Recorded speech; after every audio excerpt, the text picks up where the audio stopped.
जय हिंद दोस्तों, स्वागत है आप सभी का आपके अपने YouTube channel Saraswati study research centre में। आज के इस वीडियो में हम कक्षा 9 हिंदी काव्य के दूसरे चैप्टर में रहीम दास के अंतर्गत दोहा का अध्ययन करेंगे। आज हम इस चैप्टर को फिनिश करने वाले हैं, तो जल्दी से जल्दी सब जुड़ेंगे और ये वीडियो अंतिम तक देखेंगे, क्योंकि पहले मैं आपको समझाऊंगी, उसके बाद नोट्स में दिखाऊंगी कि कैसे आपको एग्ज़ाम में लिखना है, कि आपका कोई भी एक मार्क्स ना कट सके। तो चलिए दोस्तों शुरू करते हैं। दोहा के अंतर्गत जो पहला है वो उसे हम लोग देखते हैं। जो रहीम उत्तम प्रकृति का करी शकत कुशंग, चंदन विष व्यापत नहीं लिपटे रहत भुजंग। तो चलिए इसका हम लोग संदर्भ सहित व्याख्या करके देखते हैं। रहीम दास जी कह रहे हैं कि जिस प्रकार चंदन के वृक्ष पर सर्प लिपटे रहने पर भी उसमें विष का प्रभाव नहीं पड़ता है, उसी प्रकार जो उत्तम स्वभाव व दृढ़ चरित्र वाले व्यक्ति होते हैं, बुरी संगत में रहने पर भी उनके चरित्र में विकार उत्पन्न नहीं होता। चलिए हम लोग इसे संदर्भ सहित व्याख्या करके देखते हैं। तो इसे हम ऐसे पहले शुरू में लिख देंगे जो रहीम उत्तम, इसके बाद डैश डैश करके लिख देंगे रहत भुजंग। अब संदर्भ देखें। प्रस्तुत दोहा हमारी पाठ्य पुस्तक हिंदी के काव्य खंड में संकलित दोहा शीर्षक पाठ से अवतरित है, जिसके रचयिता रहीम दास जी हैं। प्रसंग देखिए। प्रस्तुत दोहे में उत्तम प्रकृति तथा चरित्र की दृढ़ता पर प्रकाश डाला गया है। व्याख्या।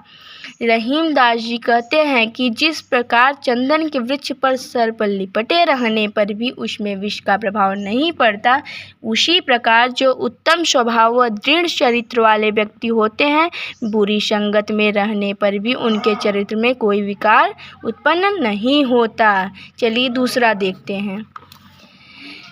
रहीमन प्रीति सराहिए, मिले होत रंग धून, जो जरदी हरदी तजय तजय सफेदी चून। आइए इसका संदर्भ सहित व्याख्या देखते हैं। अर्थ पहले देख लें, तब उसके बाद संदर्भ सहित व्याख्या देखते हैं। तो रहीम दास जी कह रहे हैं कि उसी प्रेम की प्रशंसा करनी चाहिए जिसमें दोनों प्रेमियों का प्रेम मिलकर दुगना हो जाता है। जैसे हल्दी पीली होती है और चूना सफ़ेद, परंतु दोनों मिलकर एक नया रंग लाल बना देते हैं। सच्चे प्रेम में भी ऐसा ही होता है। चलिए संदर्भ सहित देख लेते हैं कैसे करना है। पहले लिख लेंगे रहीमन प्रीति, इसके बाद डैश डैश करके तजय सफ़ेदी चून। संदर्भ वही पूर्ववत रहेगा। प्रसंग देख लीजिए। प्रस्तुत दोहे में सच्ची प्रीति की विशेषता पर प्रकाश डाला गया है। व्याख्या। रहीम कवि कहते हैं कि उसी प्रेम की प्रशंसा करनी चाहिए जिसमें दोनों प्रेमियों का प्रेम मिलकर दुगना हो जाता है। जैसे हल्दी पीली होती है और चूना सफ़ेद, परंतु दोनों मिलकर एक नया रंग लाल बना देते हैं। सच्चे प्रेम में भी ऐसा ही होता है। आइए तीसरा देखते हैं। तो बच्चों आपको समझ आ रहा है हमारा संदर्भ सहित व्याख्या। चलिए तीसरा देखते हैं। टूटे सुजन मनाइए, जो टूटे सौ बार, रहीमन फिरी फिरी पोइए, टूटे मुक्ताहार। आइए इसका पहले अर्थ हम लोग समझ ले रहे हैं।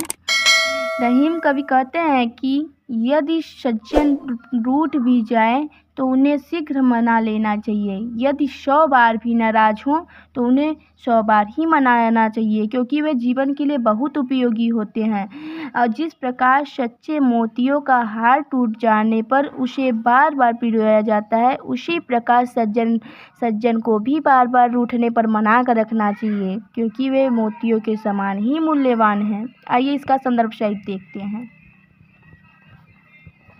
तो इसमें हम लोग कैसे लिखेंगे ये देखें। पहले लिख देंगे टूटे सुजन, फिर डैश डैश डैश करके टूटे मुक्ताहार। संदर्भ पूर्ववत ही रहेगा। और प्रसंग। प्रस्तुत दोहे में रहीम ने सज्जनों के महत्व को प्रकट किया है। व्याख्या देखें। रहीम कहते हैं कि यदि सज्जन रूठ भी जाए तो उन्हें शीघ्र मना लेना चाहिए। यदि 100 बार भी नाराज़ हों तो उन्हें 100 बार ही मनाना चाहिए, क्योंकि वे जीवन के लिए बहुत उपयोगी होते हैं। जिस प्रकार सच्चे मोतियों का हार टूट जाने पर उसे बार बार पिरोया जाता है, उसी प्रकार जो सज्जनों को भी बार बार रूठने पर मना कर रखना चाहिए, क्योंकि वे मोतियों के समान ही मूल्यवान होते हैं।